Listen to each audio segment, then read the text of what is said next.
আসসালামু আলাইকুম।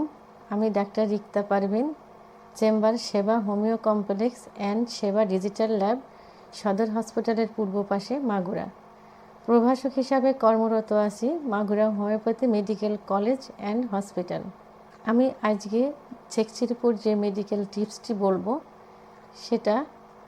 সেটা হলো পুরুষের প্রাইভেট অঙ্গ ছোট হলে একটিমাত্র হোমিওপ্যাথি ওষুধ প্রয়োগ করে সতেজ করা সম্ভব।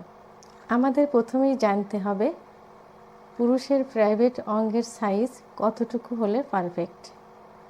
সাধারণত প্রাইভেট অঙ্গ যখন নিস্তেজ অবস্থায় থাকে তখন সাইজ নির্ধারণ করা হয় না, যখন উত্তেজিত অবস্থায় থাকে তখন সাইজ নির্ধারিত করা হয়।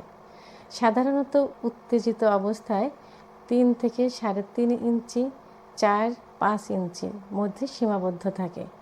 তবে বৈজ্ঞানিকদের মতে 6.2 ইঞ্চি পারফেক্ট। এই 6.2 ইঞ্চির যদি বেশি হয় তাহলে সেটা হয় বৃদ্ধি, প্রাইভেট অঙ্গের বৃদ্ধি। আর যদি 2.5 থেকে 3 ইঞ্চি মতো হয়, অর্থাৎ এরও কম থাকে, সেটা মিনি সাইজ। তখন চিকিৎসার প্রয়োজন হয়ে থাকে। বিভিন্ন কারণে পুরুষের প্রাইভেট অঙ্গের সাইজ ছোট হয়ে থাকে। সাধারণত আমরা বেশিরভাগ ক্ষেত্রে ধরি মাস্টারবেশন অর্থাৎ অতিরিক্ত হস্তমৈথুনের কারণে এটা হয়ে থাকে। অনেক সময় অতিরিক্ত যৌন মিলনের কারণেও এটা হয়ে থাকে। তা সেক্ষেত্রে আমরা একটি পারফেক্ট অর্থাৎ কার্যকারী হোমিওপ্যাথি ওষুধের নাম বলবো। এটা সেবন এবং বাহ্যিক প্রয়োগ দুটাই করা যায় এবং দুটার মাধ্যমে ভালো একটা রেজাল্ট পাওয়া যায়। হোমিওপ্যাথি কার্যকারী এই মেডিসিনটির নাম হলো সাইডোনিয়া ভালগারিস মাদার টিংচার।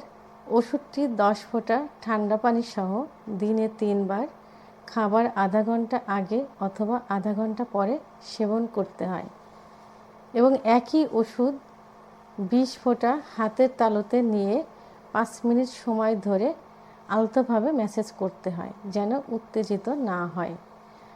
ওষুধটি 3 থেকে 6 মাস নিয়মিত সেবন করলে এবং বাহ্যিক প্রয়োগ করলে ভালো ফল পাওয়া যাবে। তো বন্ধুরা, যারা এই সমস্যায় ভুগছেন তারা দুশ্চিন্তা না করে, হতাশাগ্রস্ত না হয়ে ওষুধটি 3 থেকে 6 মাস সেবন করুন এবং বাহ্যিক প্রয়োগ করুন, তাহলে অবশ্যই আশারূপ ফল চলে আসবে। তো বন্ধুরা, আমার ভিডিওটি সম্পর্কে যদি কোনো মতামত থেকে থাকে তাহলে আপনারা কমেন্টসের মাধ্যমে আমাকে জানাবেন। আর ভিডিওটি ভালো লাগলে লাইক, কমেন্ট, সাবস্ক্রাইব করে আমারই সঙ্গে থাকুন। আল্লাহ হাফেজ।